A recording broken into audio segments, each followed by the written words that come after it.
Moj cilj je biti iskren sa vama i ja mogu reći otvoreno da je zločina nad Srbima počinjeno puno više nego od strane Srba nad Hrvatima.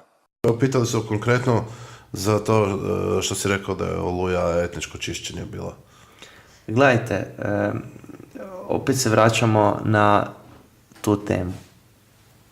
Ja sam o toj temi već prije puta govorio, puno puta. Ti si rekao da I ja to... znam da ima ljudi koji imaju fetiš na tu temu i koji bi htjeli pričati o tome, ali ako sam ja već rekao sve što sam imao reći na tu temu, nemam potrebu dokazivati svoje hrvatstvo. Onda shvaćaš zašto te proglašavaju. Pa neka me proglasi, to je njihovo pravo, legitimno. Pa da, ali mislim... Pa neka, evo, Pernar je četnik, evo. Pa ne. Evo i četnik sam, evo, šta hoćeš?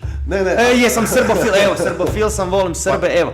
Dobro, pa nije loše biti srbofil, pa nije loše voliti Srbe. Ja sam srbofil, evo, za Pa sve dobro, one... pa to nije negativno. I šta hoćete to nije sad? negativno. Ok, jesmo riješili tu stvar? Pa ali... ali neću više raspravljati o tome. Ali čekaj...